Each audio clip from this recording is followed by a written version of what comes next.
I'm Bob. Hey, good evening, everyone. We are kicking off tonight's webinar, a little bit different format. And essentially, I'm just going to go through a bunch of questions that have been submitted or been asked commonly, and just answer them the best of our ability and best of my ability. So, without further ado, introducing myself, my name is Robert Preston, the CEO of Climb Capital, and we are an investment firm located out of Pensacola, Florida, that specializes in the purchase, acquisition, and management of RV parks across the Sun Belt of America. Presently, we have 13 RV parks that we own and operate, and we do have a property management company.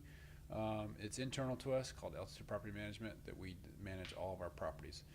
We still own 3 mobile home parks, and we still own 4 small multifamily apartment complexes. But our primary business now is RV parks, and so we get a lot of questions that revolve around RV parks. And tonight we're just going to take the opportunity to answer those to the best of our ability.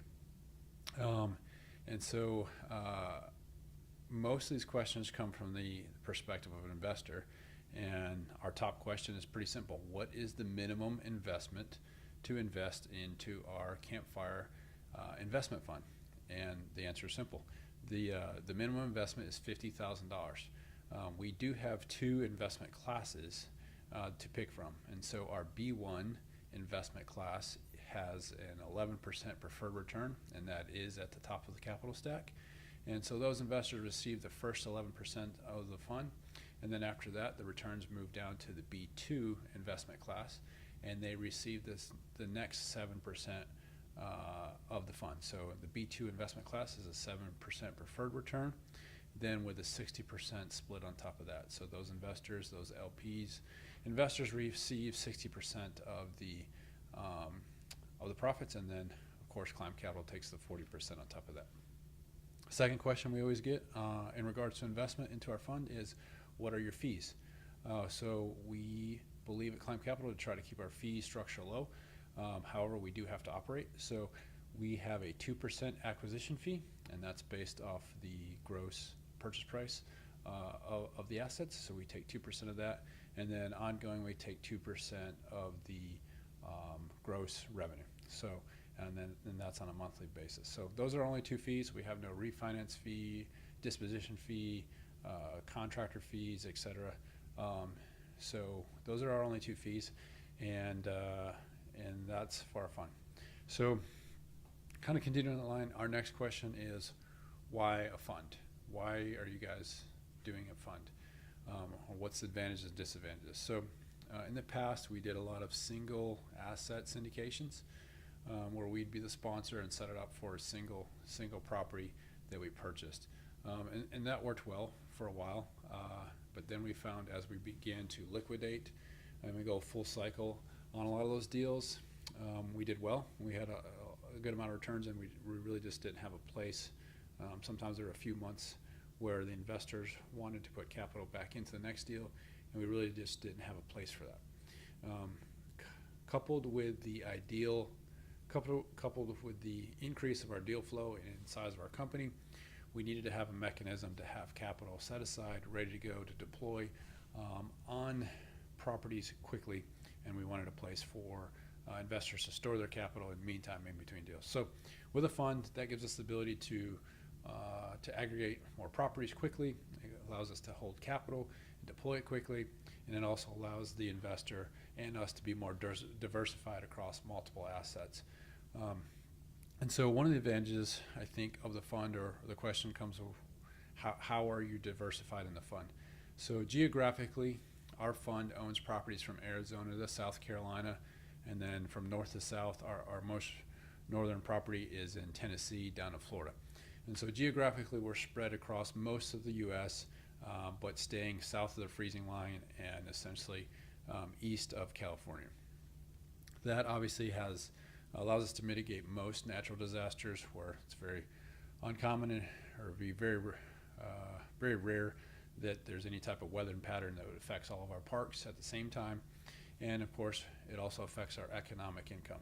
in that we have the seasonality of the snowbirds coming from the north to the south in southern Florida, and of course we get the transient people moving north to south and back up through our parks in North Alabama and Tennessee. Tennessee suffers a little bit during the winter, but does very well during the summer. And our out west parks, again, are the opposite, where the summer is very hot, so their peak seasons are in the shoulder seasons, beginning of spring and the end of summer, where it's less hot, and so that allows us our revenue to be more stabilized throughout the entirety of the portfolio. Sticking with the RV parks, I get the question many times of how does depreciation work with an RV park? A lot of our investors are investing for the depreciation. They want the tax write-offs and tax benefits. And so most people are familiar with depreciation, and then some people are familiar with the idea of cost segregation and accelerated depreciation. And so I thought it would be easiest to actually just show you an example. So let me make sure I do my screens here. Let me switch over and share my screen. And so this is an example, actually, of an RV park. This is Nashville North RV Park. We bought it for $6.5 million. Our total equity investment into this park is is right about the same as our depreciation. So is right about 2.4 million. And so what you see here, this line up here, this is the straight line 39-year depreciation that we would normally receive over the life of this, so 2022, 2023, and then jumping up to 2027 at a 5-year look. And so we hired CSSI via Rob Shell to do a cost segregation with accelerated depreciation here. And so what you see here is the year 2022, we received a depreciation of $2.416 million, and if in addition to the 14,000 on the 39-year depreciation, for a total of $2,431,000. And so down here is if you were in the 37% tax bracket, the higher tax bracket, that's an actual cash savings of $885,672. So how this works for RV park, it's pretty simple on this one. You know, if we invested $2.4 million in equity, we essentially were able to write off that entire amount the first year. And so for our investors, that's close to 100% write-off on their investment this year. And depending on your tax bracket, right, that's your resulting cash value would be whatever you invested times your tax bracket. That would be how much less you would pay in taxes. And of course, that is weighted heavily for the first couple years and then moves off. So this is a park that is a good example that is up and running. It is stabilized. There's not a lot of improvements here. So I wanted to share one other park. I'll click on it here. So this is the cost segregation study for Arrowhead RV Park, located in North Alabama on Smith Lake. This is a park that's 50 acres. We do have a restaurant on here. We have a marina, a boat ramp, a small store, and there's 40 sites. We have mini storage on here as well. So, but this is an investment play for the fund. And so this park, although it only has 40 sites, we're in the process of adding another 110 sites on here. But you can see even in its as-is condition, we've got a building cost of $2.1 million up here. So depreciated on the accelerated side, we were able to write off just under 1.2 million of depreciation on that first year for this park. Again, this is in excess of our capital is put into. So this park actually has a greater than 100% loss on the investment. You know, of course, paper loss and depreciation. So again, in the 37% tax bracket, your actual our actual cash savings from depreciation is right at $440,000. So one of the misperceptions, I would say, with RV parks is the idea that because there's not much structures, because there's not a lot of vertical buildings that there's not much to depreciate. So we thought that too, and we're actually very pleasantly surprised that when we first bought our first park and then did our first cost segregation study, that we were actually our ratio from equity invested to depreciable loss is sometimes more than even our multifamily assets. So those are two kind of good examples that are in the fund. Those are depreciable losses that are then passed through to our investors. So another question we get is, what type of tax documents do I get if I invest in your campfire fund? And so what you will get is a K-1 at the end of the year. March 15th is a deadline for K-1s, and we do our very best to get those K-1s back to you. You'll receive a K-1 that'll have your income and losses, and typically via depreciation, you're going to show a you're going to show a net loss on your depreciation. That K-1 you'll take to your CPA. He'll add that to your other K-1s and your W-2 to composite your personal tax return. So tax document wise, it's pretty simple. We'll send that K-1 to you by March 15th at the end of every year. Other reports though that you do get is we send out a detailed quarterly update. If you reach out to us, we'll be happy to share our last quarter's example to you. So send out a detailed quarterly update, and then monthly we're going to send out the P&Ls and the balance sheets for each property. Okay, got a question here. Another good question is, can I invest using a self-directed IRA? Yes, you can. It's very easy. We can accept personal funds. We can accept IRAs. We can accept joint accounts. We can accept fund-to-fund accounts. So we're set up to handle all those. From the IRA perspective, we really like to use the IRA Club. If you don't have a custodian, we suggest them. We're one of their preferred sponsors, I guess is what they would call us, preferred investment companies. So you can find us on their website, and it actually has a direct link to our investment portal. So yes, IRAs are a great way to invest in commercial real estate. If you're not set up on self-directed IRA, I'd really encourage you to find a custodian and set up a self-directed IRA account so that you can participate in deals like ours and then many others. Let's see. Okay, how do distributions work? So we do distributions on a quarterly basis, and how that works is we will evaluate the portfolio as a whole. So currently there are 5 properties. As of the month of July, we have 5 assets in the fund, and so we'll look at all 5 of those assets, aggregate the cash flow for them, and then make the distribution.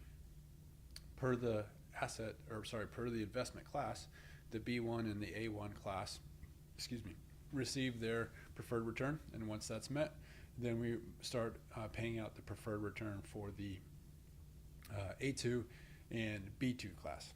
Again, once those preferred returns are met, then actually Climb Capital starts making money.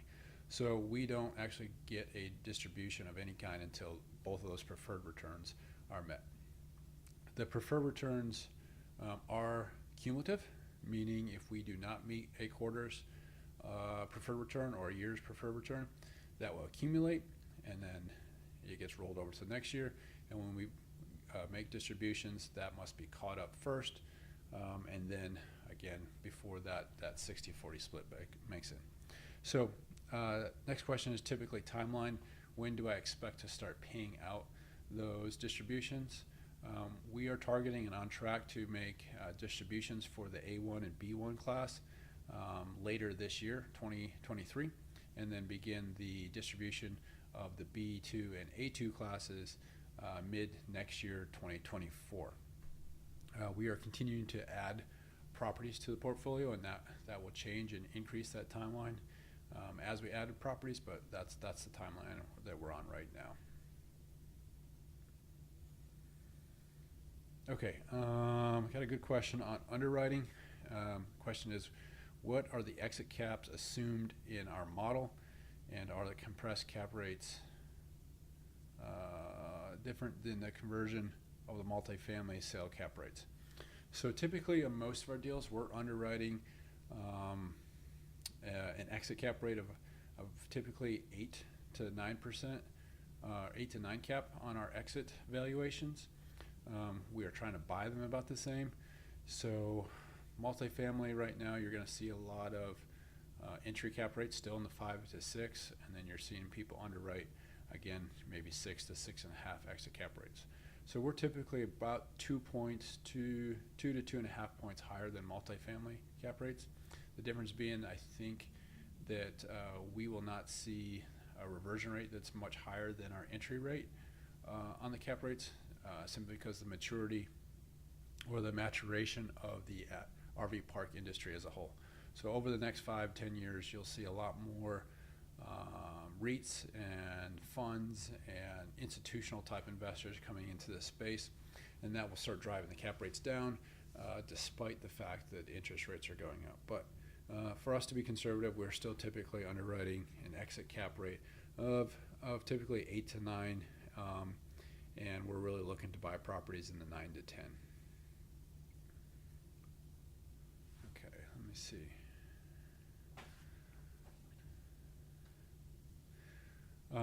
So I've got a question. On our website, it shows the B1 class as being fully subscribed and full, and that is true. And so the B1 class is limited. That was the 11% preferred return for accredited investors, and that is actually full and limited. So that's a small part of our fund. That's about 10% of our fund, and that part is limited. On the B2 class, that class is still open. That's basically 90% of the fund that we've allocated for that capital, and so we still have a good amount of capital and opportunity to be raised there. However, we do have a deadline of January 1st, and so that answers my second question, or another question, and that question is, what is the timeline of the fund? When must the capital be in? When will we stop raising capital, and when will it come back? And so we will stop taking capital on January 1st of 2024, which means we have between now and then to take your commitment and then take your capital. Once you make a commitment and sign the paperwork, the PPM and the subscription agreement, what we are requesting is a 50% deposit of your capital. The remaining 50% will stay with you, and that will come to us in the form of a capital call when the capital is needed. Once we've taken your 50% or forthcoming capital calls on the remaining 50%, you will begin accruing your preferred return at that date. So the date that we receive your money is when we start calculating your preferred return for future distributions. The timeline for the fund itself is technically an open-ended fund. We did not want any fixed deadlines for the sale of properties to force the liquidation of properties at a non-beneficial time, right? And so the fund itself is open-ended, but we do expect to have all the initial investment capital returned to you at or by the 5-year mark. And we will do that through a couple different ways. If we decide to sell the entirety of the portfolio, we do expect to be able to do that within the 5-year mark, return all the capital plus, of course, the profit on top of that. Or if we decide to prolong the fund past the 5-year mark, we'll look to liquidate a few of the properties and refinance the rest in order to make sure that we return all of the initial capital back to you, the investors. At that point, you would still be a owner, and you would still receive portions of the equity, portions of the cash flow and portions of the future sale as well. So we would do a return of capital. You would still have your ownership interest in there if you were in the B2 and A2 class forthgoing. So at the end of the day, to break it, what I probably made too complicated was the idea that you should expect this to be a 5-year investment, and that at that point we'll return the capital, if at a minimum the capital, if not plus the profit. I got a question. Can I withdraw my funds or investment at any time? So there are mechanisms for investors to withdraw from the fund. They are cumbersome and they are slow. I expect about a 90 days lead time on that, and there's some costs and expenses in there. So at the end of the day, you should expect and have the expectation that no, your funds are not liquid. This is real estate. It's one of the downsides is that funds are generally not liquid, and so this is a real estate fund. We're going to own a bunch of properties, a bunch of RV parks across the Sun Belt, and so that does make our fund relatively illiquid. And we are not a large enough fund to have set buyouts in there. So I would expect to have your funds tied up for the next 5 years, or at this point the next 4 years, since we're about a year into the fund, before we make that exit.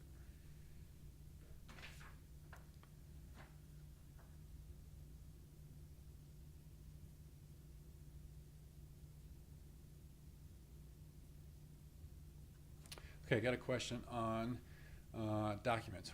What is required to be part of this fund? So right now, the fund is only open to accredited investors, and we only have the B2 class available, which is filling up quickly. So I do suggest contacting us and getting started there. Once we get started, it's pretty simple. We are going to give you access to our online portal via IMS. You'll receive a secure and discrete login and password. On that portal, you'll find the PPM, the operating agreement, the subscription agreement, and the investor questionnaire, all digitally. We also have that available for you to download with PDF, but it is all digitally on there via DocuSign. Once you're ready, you'll simply hit the subscribe button and you'll fill out those documents. It takes about 5 minutes. Once it's complete, I will then digitally sign it. You'll receive a complete signed copy back, and after that, Cameron will contact you. She is our investor relations specialist, and she'll give you wiring instructions, and we set it up with secure wiring instructions to go into the fund. So the subscription process is really pretty simple when it comes down to it. Leading up to that, we know that you want to know more about us, and we want to know more about you to make sure we're a good fit and make sure that we are the right strategy for you, and vice versa. And so typically what will happen if you're interested is simply reach out to us. We'll schedule a 30-minute call with myself or Cameron or one of the other Climb Capital team members. We'll talk through the details of the fund, answer any questions that you may have, and then if at that point, if we feel like we're both a good fit and we both want to move forward together, then we'll have you fill out the paperwork.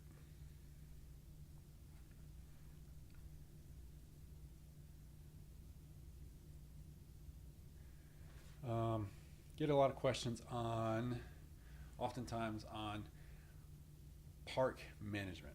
All right, how do you do it? What's the difference? Can you do it just like you do in apartment complexes? The answer is no. You cannot do it just like you do in an apartment complex. So when we started out, we owned a lot of Class C multifamily stuff. We were very frustrated with the options that we had for third-party property management. And so we effectively just formed our own property management company. And that grew into what it is today. It's about 35 employees that are part of our property management company. And the big difference is between property management and running an RV park is that there's a hospitality component. We have guests, we don't have residents, right? We have customers, we don't have long-term tenants. And so with that, that takes a lot more labor, it takes a lot more coaching, it takes a lot more teaching of our staff to provide that level of service to the customer that you would expect from going to like Hilton or another nice hotel chain, right? That is the level of customer service that we're trying to provide to our guests. And so one of the things that comes out of this is the idea that there's not the ability to hire a third-party property management company. Meaning, if you're going to be successful in RV park investing, you must essentially have your own property management company and self-perform that management. And so over the last 3 years, we really spent a lot of time honing and working on developing the systems, the KPIs in that property management side to make sure that we have the ability to go into a park and manage it and do it well. One of the stats I'm really surprised of and quite proud of is, on average, we've increased our year one revenue over the previous owner's revenue by almost 60% on most of the parks. And so we do that a lot of ways. We do it by obviously increasing rates, implementing dynamic pricing, adding lots of ancillary revenue streams like firewood and ice and camp stores and kayak rentals and a multitude of other things. So the question is, comes down to, or the heart of the question is, will everyone else go start doing this? Will all the multifamily investors start moving to RV parks? And there's a lot of them that will, but there's a lot of them that won't, because you have to have the ability to self-manage as we go into this. And so we do that via a subsidiary company called Altitude Property Management. They do take a 4 or 5% property management fee depending on the size of the park, and that is built into our pro forma ahead of time and a known cost and expense.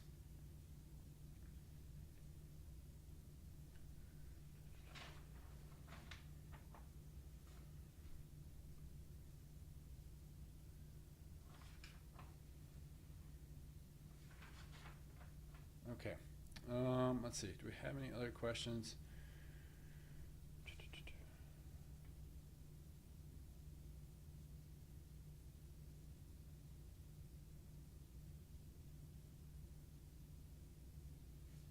Okay.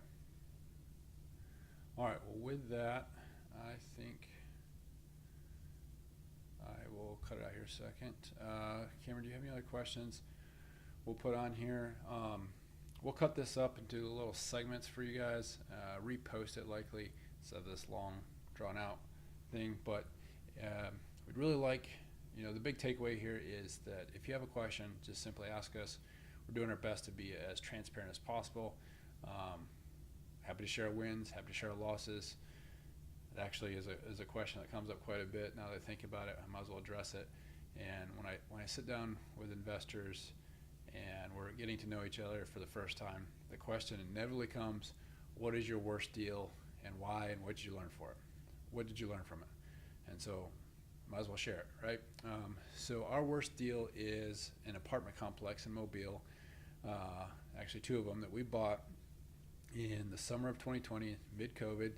They were heavy reposition assets, assets that really needed the entire tenant class to be removed and replaced with a different tenant class. The entire property needed to be renovated, and we had done that before, and we did it relatively successful, and we thought this would be the same thing. And so what we didn't think about or budget obviously was the idea of COVID, more particularly the idea of eviction moratoriums. And so we bought the property, we began doing the renovations, and then we began trying to clean up the tenant class. At the time, we were still using a third-party property management company who had been successful with before, and we thought that they could do it again. But we noticed that their performance started to drop off pretty dramatically, and obviously we were not able to remove the tenants we wanted. And so we thought, well, let's just do the renovations, and then we'll start moving into our new tenant class that we wanted for that area, put them in there, and we'll deal with the problems later in regards to the tenants. And what happened is, of course, we did not attract the tenant class we wanted because of the existing tenants, and that compounded on itself to the point where we essentially had to renovate the property twice because the new tenants that we had brought in were of the same class and did there. So eviction moratorium lifts in 2021. We began the process, began to push through it. At the end of the day, we spent a lot of capital. We spent a lot of time and work in capital upgrades. We finally got the property moving in the right direction.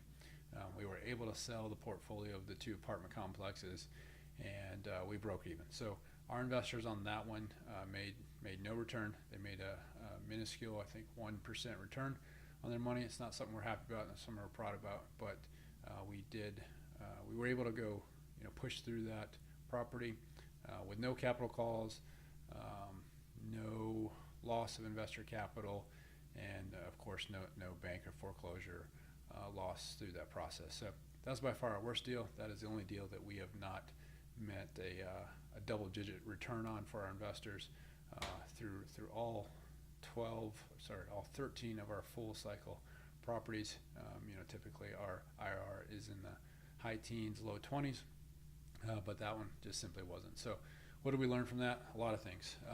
One is that sometimes you don't have full control of your property. The government has some things that governs how we do and operate a property, and that's something we simply control. And to be very blunt and honest, that's one of the reasons we're in RV parks, is that there's just simply a lot more control and a lot less government intervention into RV parks in the idea of particularly evictions and collections. So customers at RV parks, they pay us before they get there, and they're guests, and so they can be asked to leave. There's not an eviction process. So that's one of the things that came out of there. The second thing was we had to have property management in-house.